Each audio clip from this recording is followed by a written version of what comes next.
Hello everybody, hello. How are you doing?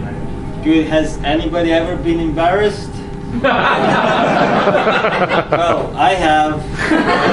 Usually because I've done things before thinking. Like once on the train, like I was sitting on the train and there's like this really nice girl passing, and at the same time I see a red hat falling on the floor. So I'm like, oh, there's like the chance dropped right in front of me. So I like grabbed the hat and I was following the girl all the way to her seat as she sat down, and I was like giving back the hat to her, and she's like looking at me confused, and it confused me too, because I said, why wouldn't she want her hat?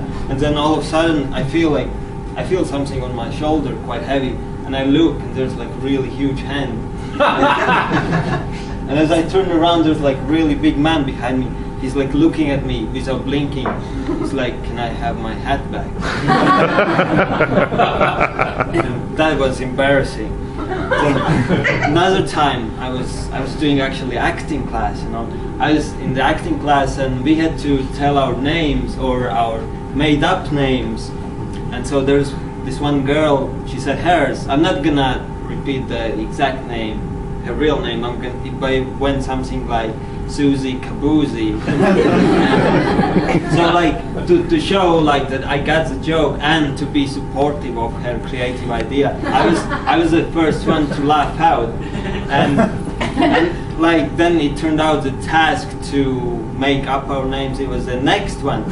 So that was actually her real name. I mean, it wouldn't be that embarrassing if I was like laughing a little like quietly, but it was actually like laugh out extra loud laughing.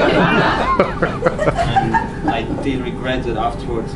Now lots of times I just like say something and like just trying to be smart and funny, but just come out plain stupid. Then last week, as I got on tube, well, I was going to tube, and as I got down on the platform level, I noticed like really fine-looking girl, and you know, like black hair, cute face. She had like nice jacket on, and like short skirt, and see-through tights, really beautiful. And then I noticed a guy checking her out. What the heck? Get your own unobtainable fantasy.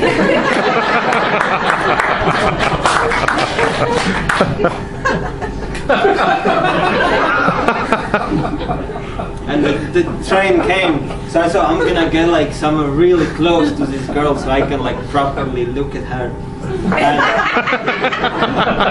And as the train, this was one of those few times I was like pushed around, and I was actually the last one to get on the tube. I was like, oh no, I'm gonna lose my girl.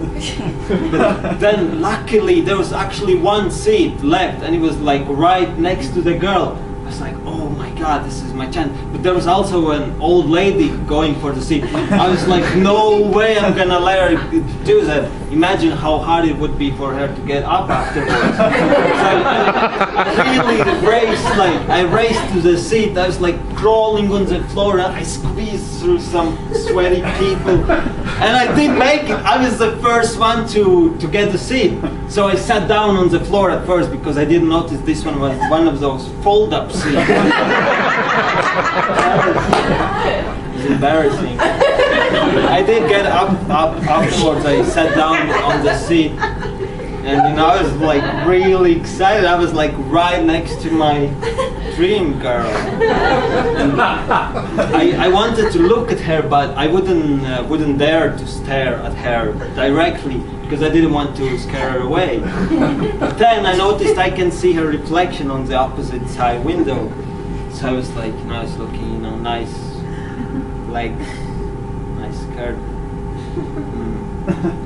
really beautiful.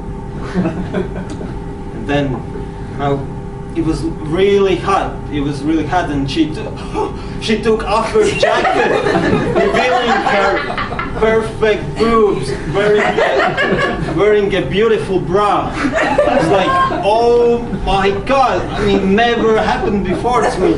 So I was like, do I deserve this? So piss off. I told my conscience. Of course I do.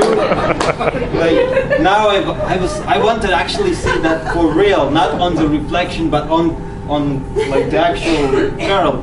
So I was pumping up enough courage to look at her. It's like saying to myself, got this, you can do it. Yes, I can, I responded. Yes, yes, I can. Oh, I must have said it too loud because everybody was looking at me. Anyway, so I turned, I looked. She was indeed wearing everything just the way I first have seen her. Oh, that's disappointing. Then, the way like she pulled her skirt down just to like let me know that she's saving herself only for me. Then I leaned towards her, and well, she leaned away like to invite me to lean closer. And oh my God, the way she looked at her watch thinking, we better not waste any more time. I could not agree anymore. So at the next stop we got off, and she was racing up the escalator about 3 steps at a time. She'd like to play. I love games. Then she touched out with her beautiful Oyster card. So did I. The freaking gate didn't open. I was in the wrong zone. I said, wait! But she just kept walking. I said, wait! But she just left me. She left. So I decided, I'm gonna write a song for her. Next time I see her on the tube, I'm gonna have a song ready for her. Does anybody want to hear the song? Yes. Okay, good thing I got my beatbox with me. Otherwise it wouldn't work. Okay, here we go. Okay. Come on. I'm still working on my moves. Come on. Oh, what a beautiful girl you are. You should come to me and be in my car. We could go around the city. Did I say that you are pretty? The wind would play with your beautiful hair. Next to you I'd be like multi-millionaire. We can go to market, I heard it's a lot of fun. Or we can go to beach if you rather be in sun. You're so hot, you make me go crazy. You were a flower, you'd be either rose or daisy. And I would be a gardener, water you every day, no matter how much water you would need and what the people say. And then this is the part for chorus, I'm still working. And then the next verse. Come on. First time I saw you on the tube, I thought that you were angel, like out of magazine, like a famous bombshell. You smelled so good, you looked so good. No matter if you sat down or if you stood, you looked at me and I sorry I'm okay, but I was so scared I could not reply. Looked again and asked, are you okay? But I just stared, had nothing to say, could not stop staring, could not move my head. All that I could see was you and me in bed. I took a chance and said it out loud. My mom probably wouldn't be proud. Because of that I got restraining order. Police didn't care I had genetic disorder.